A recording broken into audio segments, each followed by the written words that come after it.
Perkenalkan, nama saya Imelda Selviani Kalsum dengan NPM 20201053, salah satu mahasiswi keperawatan Universitas Katolik Santo Paulus Ruteng. Nah, pada kesempatan kali ini saya ingin membahas tentang konsep dasar ekologi, lingkungan, populasi, dan komunitas. Nah, video ini dibuat untuk memenuhi tugas dari mata kuliah ekologi dan epidemiologi dengan dosen pengampu Bapak Johannes Jakri. Yang pertama adalah ekologi.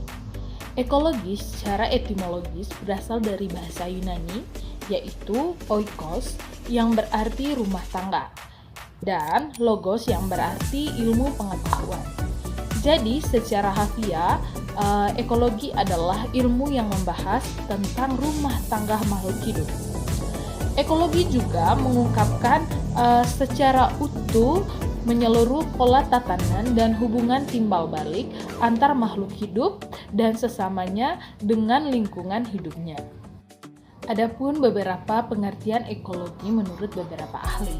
Yang pertama menurut Ernst Haeckel pada tahun 1866. Ekologi menurutnya adalah ilmu pengetahuan yang komprehensif tentang hubungan organisme terhadap lingkungan hidupnya. Yang kedua adalah menurut C.J. Krebs pada tahun 1972. Ekologi adalah cabang ilmu pengetahuan yang mempelajari tentang interaksi yang menentukan distribusi dan kelimpahan organisme. Yang ketiga adalah menurut E.P. Odum pada tahun 1963. Ekologi adalah ilmu yang mempelajari tentur dan fungsi alam atau biasa dikenal dengan the study of the structure and function of the nature.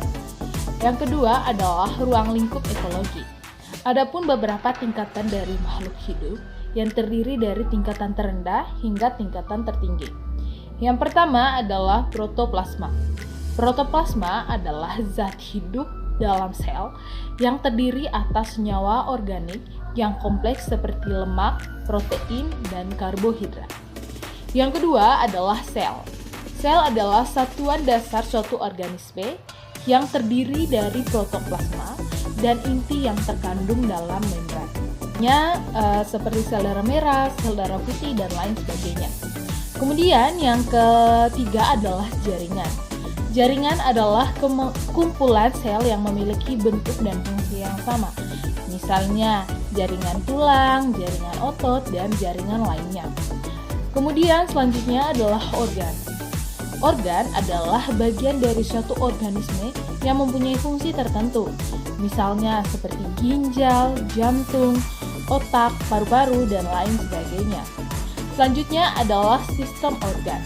Sistem organ adalah kerjasama antar struktur dan fungsi yang harmonis, seperti kerjasama antara mata dengan telinga, dan seperti kerjasama antara darah dengan jantung, kemudian hidung dengan paru-paru, dan lain sebagainya adalah organisme. Organisme adalah suatu benda hidup atau makhluk hidup. Contohnya seperti manusia, singa, gajah, dan lain sebagainya. Selanjutnya ada populasi. Populasi adalah kelompok organisme yang sejenis yang hidup dan beranak pada suatu daerah tertentu. Misalnya populasi rusa di Pulau Jawa dan lain sebagainya. Selanjutnya ada komunitas. Komunitas adalah semua populasi dari berbagai jenis organisme yang menempati suatu daerah tertentu. Misalnya populasi rusa berinteraksi dengan hewan lainnya di padang, dan contoh-contoh lainnya. Selanjutnya ada ekosistem. Ekosistem adalah tatanan kesatuan secara utuh menyeluruh antar segenap unsur lingkungan hidup yang saling mempengaruhi ekosistem, di mana ekosistem ini sendiri merupakan hubungan timbal balik yang kompleks antar makhluk hidup dengan lingkungannya, baik lingkungan abiotik maupun lingkungan biotik yang secara bersama-sama membentuk suatu sistem. Interaksi yang dinamis meliputi sumber pakan dari aspek-aspek abiotik, seperti air, atmosfer, dan bumi, serta matahari yang dibutuhkan oleh komponen biotik. Selanjutnya adalah biosfer. Biosfer adalah lapisan bumi yang tempat ekosistem beroperasi. Lapisan biosfer kira-kira 900 meter di atas permukaan bumi dan beberapa meter di bawah permukaan tanah. Selanjutnya adalah macam-macam ekosistem. Ekosistem terdiri dari dua komponen besar. Yang pertama adalah komponen autotrofik. Adalah komponen dengan organisme yang mampu menyediakan makanannya sendiri, yang berupa bahan-bahan organik dengan bantuan energi matahari dan klorofil. Pada hal ini, tumbuhan melakukan proses fotosintesis untuk menghasilkan energi. Selanjutnya adalah komponen heterotrof. Komponen heterotrof adalah komponen di mana organisme yang memanfaatkan hanya dengan bahan-bahan organik sebagai bahan makanan dan disintesis dan disediakan oleh organisme lain. Komponen ini meliputi herbivora, kemudian karnivora, dan pengurat. Nah, selanjutnya berdasarkan segi penyusunnya, ekosistem terdiri dari 4 komponen, yaitu yang pertama adalah bahan tak hidup atau komponen abiotik non-hayati. Komponen fisik dan kimia yang terdiri atas tanah, air, udara, dan sinar matahari dan merupakan medium untuk berlangsungnya kehidupan. Selanjutnya yang kedua adalah produsen. Produsen yaitu organisme autotrof yang membuat atau mensintesis makanan dari bahan-bahan anorganik sederhana seperti pada tumbuhan berklorofil. Kemudian yang ketiga adalah konsumen. Konsumen yaitu organisme heterotrofik yang terdiri dari hewan seperti karnivora dan herbivora serta manusia. Selanjutnya yang terakhir adalah pengurai atau dekomposer, yaitu organisme heterotrofik yang mengurai bahan organik yang berasal dari organisme mati, menyerap sebagian hasil pengurai tersebut dan melepaskan bahan-bahan sederhana yang dapat dipakai oleh produsen. Selanjutnya adalah prinsip dalam ekologi. Prinsip-prinsip dalam ekologi yaitu yang pertama adanya interaksi atau interaction, yang kedua adanya saling ketergantungan atau interdependence. Yang ketiga adalah adanya keharmonisan atau harmoni. Yang keempat adalah adanya kemampuan berkelanjutan atau sustainability. Dan yang kelima adalah adanya keanekaragaman atau diversity. Selanjutnya adalah manfaat ekologi bagi manusia. Yang pertama adalah dari ekologi kita dapat mengenal keberagaman hayati.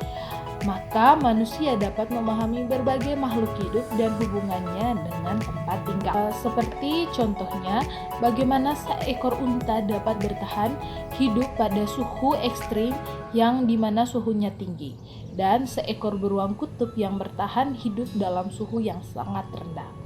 Selanjutnya, yang kedua adalah mengenal perilaku makhluk hidup. Ekologi juga dapat membantu manusia mengenal perilaku makhluk hidup lainnya yang bermanfaat bagi manusia itu sendiri. Salah satu contohnya adalah sistem sonar kapal selam yang diadaptasi dari kemampuan hewan kelelawar dan lain sebagainya. Kemudian yang ketiga adalah memetakan konsumsi pangan. Dengan adanya ekologi, maka manusia dapat mengetahui struktur dan skala pangan setiap makhluk hidup. Contohnya, tumbuhan adalah produsen. Kemudian herbivora sebagai konsumen tingkat pertama. Karnivora sebagai konsumen tingkat kedua karena karnivora memakan hewan yang herbivora. Selanjutnya adalah manusia. Manusia berada pada tingkat konsumen ketiga. Dan pengurai atau dekomposer berada pada bagian akhir. Dari pengurai tersebut dikonsumsi oleh produsen sebagai sumber penggunaan energi alternatif dari tenaga surya untuk menghasilkan energi listrik. Yang kelima adalah pecahkan masalah kesehatan. Ekologi juga dapat membantu manusia dalam memecahkan masalah kesehatan yang dihadapi. Contohnya, Mengetahui bahwa nyamuk Aedes aegypti adalah penyebab demam berdarah yang dapat diatasi dengan penanganan seperti menguras atau membuang air yang tergenang agar bintik-bintik nyamuk tidak dapat berkembang biak. Oke, selanjutnya adalah jenis-jenis ekologi. Yang pertama adalah ekologi manusia. Ekologi manusia yaitu cabang ekologi yang mempelajari tentang keadaan lingkungan hidup manusia.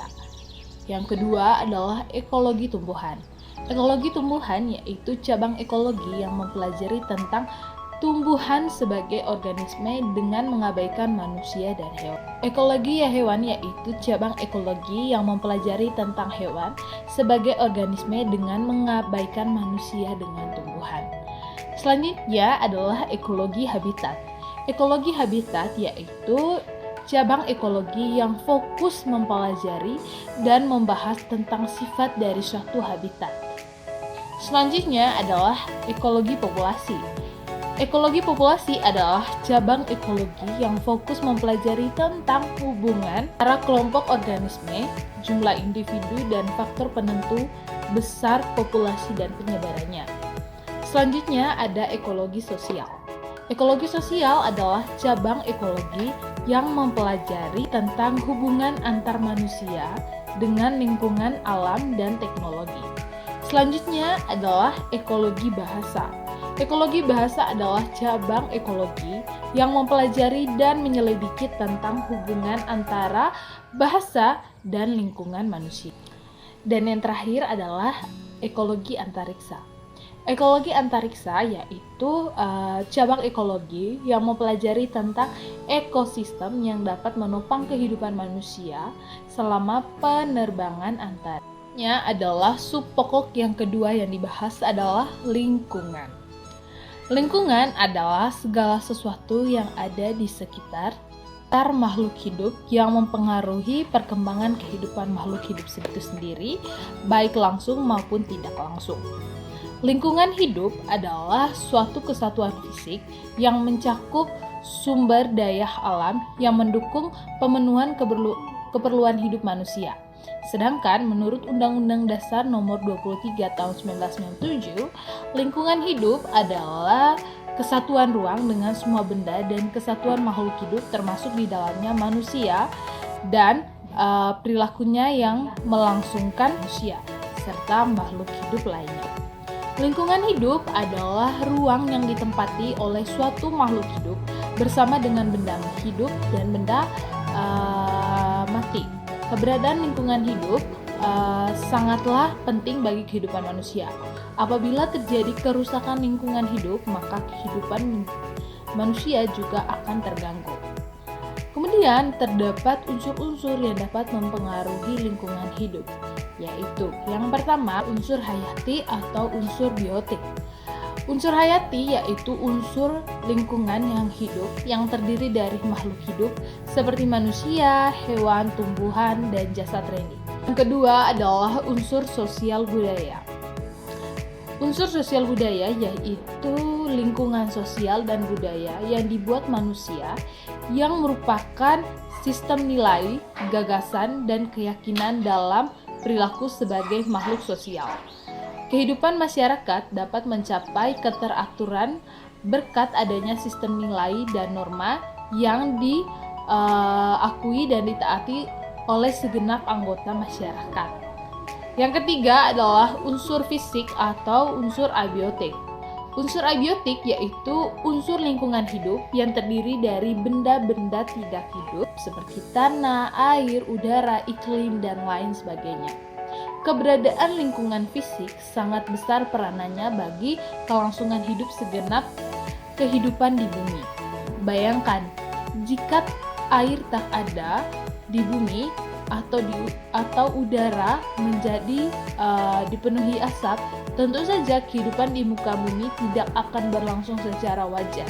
Akan terjadi bencana kekeringan, banyak hewan dan tumbuhan mati, kemudian perubahan musim yang tidak teratur, serta munculnya berbagai penyakit dan lain-lain sebagainya. Oke, selanjutnya subpokok ketiga yang akan dibahas yaitu adalah populasi. Yang pertama adalah pengertian dari populasi. Populasi didefinisikan sebagai kelompok kolektif organisme dari spesies yang sama atau kelompok lain, di mana individu-individu dapat bertukar informasi genetik yang menempati ruang dan atau waktu tertentu. Sebagai contoh adalah populasi manusia di Kecamatan Ruteng, kemudian populasi pohon cengkeh di Kelurahan Roang, dan lain sebagainya. Populasi memiliki berbagai ciri atau sifat maupun parameter yang unik dari kelompok atau sifat kebersamaan atau kolektif, dan sudah tidak merupakan sifat dari masing-masing individu pembentuknya. Sifat-sifat tersebut antara lain kependapatan, natalitas, mortalitas, penyebaran umum, potensi biotik, dispertensi, dan bentuk serta perkembangan yang mencerminkan adanya dinamika populasi. Misalnya, tahun 2015, populasi penduduk Republik Indonesia terdapat 255,5 juta penduduk. Kemudian, pada tahun 2020, populasi mengalami peningkatan sebanyak 270,2 juta penduduk. Selanjutnya, yang kedua adalah kepadatan populasi dan indeks jumlah relatif. Kepadatan populasi ialah besarnya populasi dalam hubungannya dengan suatu unit atau satuan ruangan. Dalam praktek, seringkali lebih penting mengetahui apakah suatu populasi berubah atau berkembang daripada mengetahui jumlah. Dalam hal ini, indeks jumlah relatif atau indeks density relatif bermanfaat dalam hubungannya dengan. Yang pertama adalah konsep dasar tentang laju atau rates. Karena populasi merupakan kesatuan yang selalu berubah, kita tidak hanya tertarik pada ukuran dan komposisi pada suatu saat, tetapi juga bagaimana populasi berubah. Beberapa sifat khas penting yang berkaitan dengan perubahan dengan populasi ialah laju atau rates. Suatu laju didapati dengan membagi perubahan dengan periode waktu berlangsungnya perubahan. Jumlah kelahiran per tahun sama dengan laju kelahiran atau birth rates. Terminologi laju atau rates tersebut menunjukkan kecepatan perubahan suatu pada suatu waktu. Yang kedua adalah natalitas atau angka kelahiran. Natalitas merupakan kemampuan populasi untuk tumbuh. Laju natalitas sama dengan laju kelahiran atau birth rates. Pada demografi diperoleh dengan kelahiran menetas atau berkecambah dan sebagainya. Natalitas ekologis atau natalitas sebenarnya atau biasa hanya disebut sebagai natalitas adalah kenaikan populasi dalam keadaan sebenarnya. Harga tidak tetap tergantung kepada lingkungan. Yang ketiga adalah mortalitas. Mortalitas adalah angka kematian dalam populasi. Laju mortalitas ialah laju kematian dalam demografi. Selanjutnya adalah natalitas angka kelahiran. Natalitas merupakan kemampuan populasi untuk bertumbuh. Laju natalitas, laju kelahiran atau birth of rate pada demografi diperoleh dengan kelahiran menetas atau berkecambah dan sebagainya. Natalitas ekologis atau natalitas sebenarnya atau biasa hanya disebut natalitas adalah kenaikan populasi dalam keadaan sebenarnya. Harga tidak tetap tergantung pada lingkungan. Yang ketiga adalah mortalitas. Mortalitas adalah angka kematian dalam populasi. Laju minoritas adalah laju kematian dalam demografi. Ialah individu yang mati pada satuan waktu sama dengan kematian per waktu. Mortalitas ekologi yaitu mortalitas nyata atau realita, yaitu jumlah individu yang mati dalam keadaan lingkungan yang sebenarnya. Harganya tidak tetap tergantung pada keadaan lingkungan mortalitas minimum atau teoritas. yaitu kehilangan individu dari populasi dalam keadaan lingkungan yang ideal dan harganya tetap. Yang keempat adalah penyebaran umum. Populasi penyebaran umum merupakan sifat penting dari populasi karena dapat mempengaruhi mortalitas dan natalitas. Perbandingan berbagai golongan umur dalam populasi dapat menentukan keadaan reproduktif yang berlangsung. Dalam 10 pengertian dan konsep-konsep populasi dan dapat dipakai untuk memperluas keadaan populasi di masa mendatang atau di masa depan. Populasi yang sedang berkembang cepat mengandung sebagian besar individu muda. Sedangkan populasi stasioner, pembagian umur lebih merata dan populasi yang sedang menurun sebagian besar individu berumur tua. Oke, sub pokok yang terakhir yang akan kita bahas yaitu tentang komunitas. Yang pertama adalah pengertian komunitas. Komunitas merupakan salah satu jenjang organisme biologi langsung di bawah ekosistem tetapi satu jenjang di atas populasi. Sisi tersebut menunjukkan bahwa kaidah-kaidah tingkat populasi pasti mempengaruhi konsep-konsep komunitas. Selanjutnya, kaidah-kaidah komunitas akan turut mempengaruhi konsep-konsep ekosistem. Struktur komunitas merupakan kumpulan populasi dari spesies-spesies yang berlainan dan bersama-sama menghuni suatu tempat. Misalnya, komunitas paku-pakuan, komunitas hutan tropika, bumi, dan atau komunitas burung pemakan biji-bijian di suatu tempat. Suatu komunitas mempunyai keanekaragaman atau diversity tertentu. Keanekaragaman itu sendiri adalah jumlah spesies dan jumlah individu-individu masing-masing spesies pada suatu komunitas. Berdasarkan sifat komunitas dan fungsi tersebut, komunitas biotik dapat terbagi menjadi komunitas utama atau mayor dan komunitas minor. Komunitas mayor adalah komunitas yang cukup besar kelengkapannya, sehingga relatif tidak tergantung pada komunitas yang lain. Sedangkan komunitas minor adalah komunitas yang kurang lebih masih tergantung pada komunitas lain. Komunitas tidak hanya fungsional tertentu dengan struktur trofik dan arus energi khas saja, tetapi juga merupakan kesatuan yang di dalamnya terdapat peluang berbagai jenis tertentu untuk dapat hidup dan berdampingan. Walaupun demikian, tetap masih ada kompetisi di antaranya, sehingga akan ditemukan populasi tertentu berperan sebagai dominasi di suatu komunitas. Nah, komunitas juga memiliki beberapa komponen. Komponen komunitas terdiri dari yang pertama adalah manusia atau people. Manusia dalam hal ini menjelaskan unsur dewo dari komunitas. Sangat bermanfaat dalam menjawab siapa sasaran program, bagaimana karakteristiknya, program kesehatan untuk komunitas tertentu tidak sama dengan komunitas yang lainnya, karena sasaran dan karakteristiknya berbeda. Yang kedua adalah ruang dan waktu atau space and time, menjelaskan unsur the where and the when. Dari komunitas sangat bermanfaat dalam menjawab di mana lokasi sasarannya, kapan waktu yang tepat untuk melaksanakan pembagian kesehatan untuk komunitas desa dan komunitas lainnya. Hal tersebut dinyatakan karena komunitas tidak sama dengan komunitas yang lainnya. Program kesehatan untuk komunitas Pejuang 45 tentunya tidak sama dengan komunitas remaja milenium. Yang ketiga adalah tujuan atau purpose, menyelesaikan unsur the why and the how. Dari komunitas sangat bermanfaat dalam menjawab penyebab timbulnya masalah kesehatan dan program kesehatan yang patut dilaksanakan.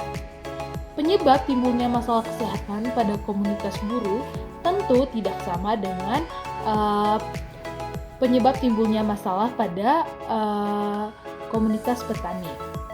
Program kesehatan yang sesuai untuk komunitas seniman. Yang kelima adalah fungsi komunitas. Fungsi komunitas adalah sebagai berikut. Yang pertama adalah produksi, distribusi, dan konsumsi. Kemampuan memenuhi dan meningkatkan kesejahteraan ekonomi para anggota. biasanya dicerminkan dengan keterlibatan masyarakat dalam kegiatan perdagangan dan industri yang dirasakan manfaatnya oleh masyarakat itu sendiri. Nah, yang kedua adalah sosialisasi kemampuan meneruskan nilai-nilai sosial, moral budaya, pengetahuan, dan keterampilan kepada para anggota. Biasanya dilakukan melalui institusi-institusi yang ada di masyarakat, seperti keluarga, sekolah, atau organisasi sosial lainnya. Yang ketiga adalah kontrol sosial. Kontrol sosial adalah kemampuan memelihara berbagai ketentuan, peraturan, serta norma masyarakat. Biasanya terkait keamanan masyarakat, dilakukan baik melalui keluarga, sekolah, maupun pengajian. Yang keempat adalah partisipasi. Partisipasi merupakan cara masyarakat berperan serta dalam memuaskan para anggota. Biasanya dilaksanakan melalui berbagai organisme masyarakat termasuk keluarga untuk para anggota keluarga dan organisasi-organisasi lain. Kelima adalah dukungan bersama. Dukungan bersama adalah kemampuan masyarakat melaksanakan upaya khusus yang diperlukan oleh para anggota terutama dalam keadaan darurat. Dapat berupa bantuan keluarga untuk para anggota keluarga atau bantuan masyarakat untuk kelompok yang tidak mempunyai atau memiliki seperti yatim piatu, lansia, dan lain sebagainya. Oke teman-teman, sekian video dari saya. Terima kasih telah menonton video ini. Saya harap video ini dapat bermanfaat dan berguna bagi teman-teman semua. Terima kasih, bye-bye.